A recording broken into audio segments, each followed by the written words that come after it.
जय हिंद दोस्तों। मनुष्य का जीवन सदैव प्रसन्नता से भरा रहे ऐसा आवश्यक नहीं है। सुख और दुख एक ही सिक्के के दो पहलू हैं। यदि मनुष्य के जीवन में दुख है और बुरा समय नहीं होगा तब वह अच्छे समय के महत्व को कभी नहीं समझ पाएगा। कई व्यक्ति ऐसे होते हैं जब उनके जीवन में समस्याएं आती हैं तब वह बार बार यही कहते हैं कि आखिर अच्छा समय कब, किंतु अच्छा समय भाग्य पर निर्भर करता है। साथ ही हमारे कर्म भी अच्छे समय को हम तक पहुंचाने में सहयोग करते हैं। मनुष्य के जीवन में होने वाली घटनाओं को ईश्वर तरह तरह के संकेत देकर उसे बताने का प्रयास करते हैं। जब मनुष्य का अच्छा समय आने वाला होता है तब ईश्वर उसे विभिन्न प्रकार के संकेत देकर बताने का प्रयास करते हैं कि तुम्हारा अच्छा समय जल्द आएगा, थोड़ा धीरज रखो। ऐसे में जानकारी के अभाव में व्यक्ति उन संकेतों का गलत अर्थ निकाल लेते हैं या फिर उनका स्वागत नहीं कर पाते। इस प्रकार जब परेशानियां उनका पीछा नहीं छोड़ती तब वह निराश हो जाते हैं। दोस्तों, आज हम आपको इस वीडियो में बताने वाले हैं कि अच्छे समय आने के क्या संकेत होते हैं और किस प्रकार से इन संकेतों का स्वागत करना चाहिए। दोस्तों, गौतम बुद्ध की शिक्षा हर किसी के जीवन को नई दिशा दे सकती है। अगर आप भी इसे मानते हैं तो कमेंट्स में नमो बुद्धाय लिखना मत भूलिए। दोस्तों, इस कहानी को अंत तक सुनिए और वीडियो के साथ बने रहिए। तो दोस्तों, अब इस कहानी की शुरुआत करते हैं। इससे पहले आप इस कहानी में ना खो जाएं तो हमारे चैनल को सब्सक्राइब अवश्य कर लें। बहुत समय पहले की बात है। एक गांव में एक गरीब आदमी रहता था। वह आदमी अपने जीवन के दुखों से बहुत परेशान था। जब कभी वह कोई काम करने जाता तो वह काम सफल होते होते रह जाता था। आखिरी क्षणों में असफलता ही उसके हाथ लगती थी। कभी वह स्वास्थ्य को लेकर परेशानी में रहता था तो कभी उसके परिवार में अकाल मृत्यु हो जाती थी। वह अपने जीवन के दुखों से इतना तंग आ चुका था। एक दिन की बात है, वह अपने घर के दरवाजे पर बैठा बैठा सोच रहा था। तभी उसके दरवाजे पर चिड़ियों का झुंड आया। वह पहले से ही परेशान था। चिड़ियों को देखकर वह उन्हें भगाना शुरू कर दिया। सभी चिड़िया उसके दरवाजे से दूर हो गई। उस व्यक्ति की यह विशेष आदत थी, जब भी वह किसी जानवर को अपने घर के आसपास देखता था तब उसे मारने और भगाने लगता था।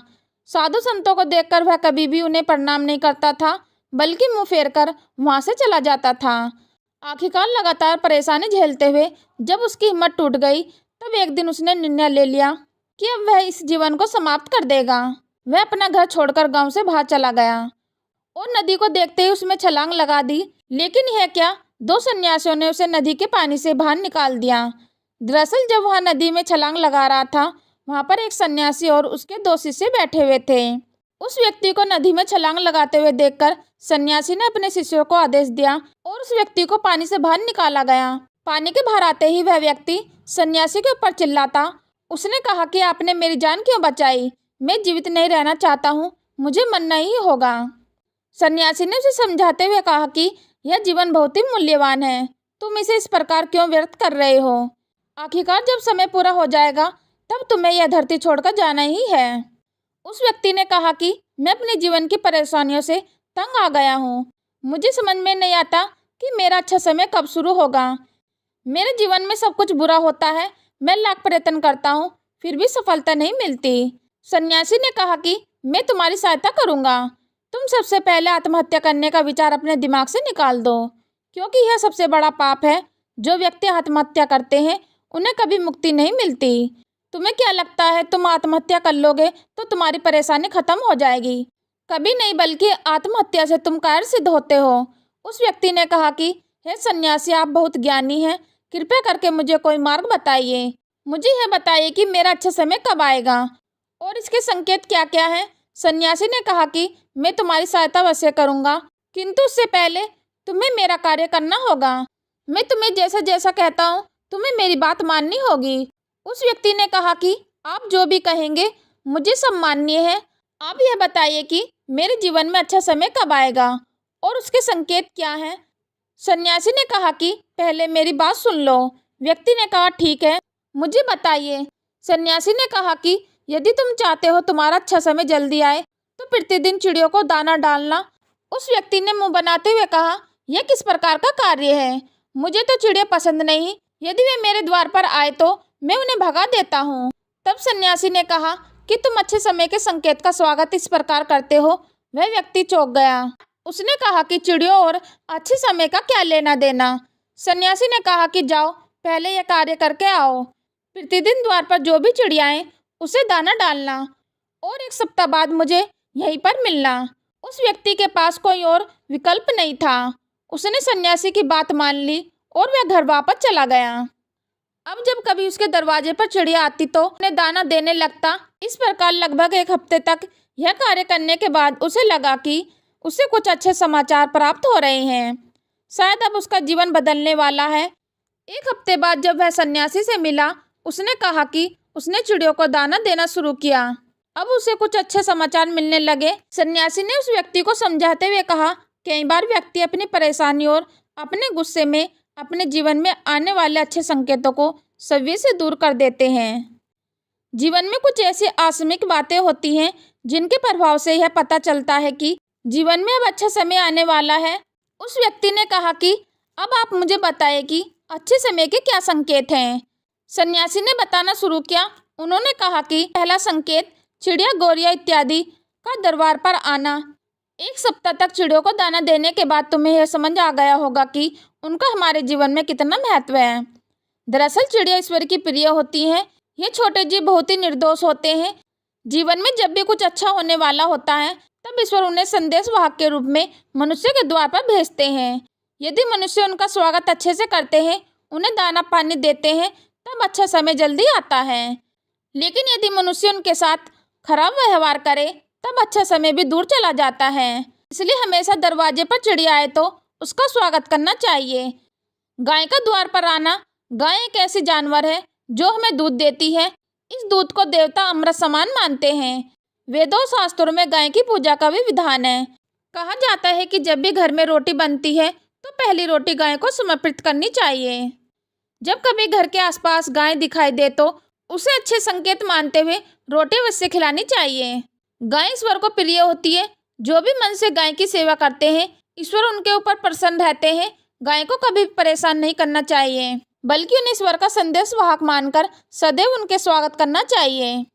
सपने में पितरों के दर्शन होना। यदि कभी भी सपने में पूर्वजों के दर्शन हो तो इसे अच्छा संकेत मानना चाहिए। हमारे पूर्वज भले ही हमसे दूर होते हैं, किंतु किसी न किसी प्रकार से वह हमसे जुड़े होते हैं। उनका सपने में आना अच्छे समय आने का संकेत होता है। वे हमें आने वाले अच्छे समय के लिए संदेश देने आते हैं। इसलिए जब भी कभी सपने में पूर्वजों के दर्शन हो तो इसे बुरा नहीं मानना चाहिए, बल्कि उसे अच्छा मानते हुए मन को प्रसन्न रखना चाहिए। अपने पूर्वजों के प्रति सदैव नतमस्तक रहना चाहिए और प्रतिदिन उन्हें ईश्वर मानकर प्रणाम अवश्य करना चाहिए। पूजा करते हुए आंखों में आंसू आना। दोस्तों, आमतौर पर पूजा पाठ नित्य कर्म होते हैं। ये प्रतिदिन करना चाहिए, किंतु कोई व्यक्ति भक्ति भाव में इतना अधिक हो जाता है कि पूजा करते समय उनकी आंखों से आंसू आने लग जाते हैं। यह ईश्वर का सबसे अच्छा संकेत होता है। यह ईश्वर का सबसे अच्छा संकेत होता है कि अब अच्छा समय शुरू होने वाला है। यदि आपके साथ इस प्रकार का कुछ भी हो रहा हो तो ईश्वर को धन्यवाद देना चाहिए। ईश्वर सभी आपसे जुड़ना चाहते हैं, तभी उन्होंने आपके हृदय में इस प्रकार की भक्ति भावना भर दी है कि जब आप पूजा पाठ करें तो आपको भावनाएं महसूस हो रही हैं और आंखों में आंसू आ रहे हैं। इसे अच्छा संकेत मानना चाहिए। साथ ही ईश्वर में और अधिक मन लगाना चाहिए। कठिन समय में साधु संतों के दर्शन। कभी जीवन में बहुत अधिक कठिनाइयों का समय हो और साधु संतों के दर्शन हो रहे हैं, तब इस समय को भी अच्छे संकेत मानना चाहिए। साधु संत बड़े ही प्रतापी होते हैं और इनका ईश्वर के साथ गहरा संबंध होता है। वे ईश्वर के प्रतिनिधि के रूप में कार्य करते हैं। उनके दर्शन होने पर उन्हें प्रणाम करना चाहिए। उन्हें भोजन इत्यादि कराकर सदैव उनके सामने नतमस्तक रहना चाहिए। जब कभी उन्हें देखना चाहिए तो प्रणाम अवश्य करना चाहिए।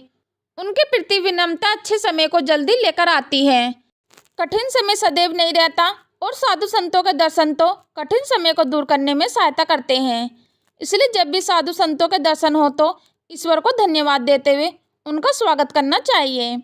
अचानक से रास्ते में मिलकर कई बार व्यक्ति जब कठिनाइयों में होते हैं तो उन्हें कोई रास्ता नहीं सूझता, किंतु जब वह पूजा पाठ इत्यादि करते हैं अथवा पुण्य कर्म करते हैं तो ईश्वर उन्हें अवश्य रास्ता दिखाते हैं। यदि आप परेशानी में हैं और अचानक से आपके दिमाग में कोई बात आ रही है कि यह करने से शायद मेरी परेशानी दूर हो सकती है, तो उसे तुरंत कर डालना चाहिए, क्योंकि यदि आपके दिमाग में वह बात आई है तो इसके पीछे ईश्वरीय शक्ति है जो आपको सहायता कर रही है ताकि आप समाधान तक जल्दी पहुंच सके। इसलिए परेशानी के समय मन में सबसे पहले समाधान का जो विचार आ रहा है उसे तुरंत कर लेना चाहिए। ऐसा करने से आपका अच्छा समय जल्दी शुरू होता है। सन्यासी की बातें सुनकर उस व्यक्ति ने उन्हें धन्यवाद दिया और कहा कि आपने मेरे जीवन की रक्षा की है। यदि आप नहीं होते तो मैं आज जीवित नहीं होता। मैं वादा करता हूँ कि आज के बाद जीवन में कोई भी परेशानी आए तो मैं डटकर उसका सामना करूँगा। साथ ही इनके अच्छे संकेतों का स्वागत करूँगा। कभी किसी जानवर को देखकर उस पर अत्याचार नहीं करूँगा। इस प्रकार सन्यासी ने उस व्यक्ति को जीवन की नई राह दिखाई। तो दोस्तों, उम्मीद करती हूँ कि आप सभी को यह कहानी जरूर पसंद आई होगी। इस प्रकार और भी कहानियाँ सुनने के लिए हमारे चैनल को सब्सक्राइब अवश्य कर लें। धन्यवाद दोस्तों।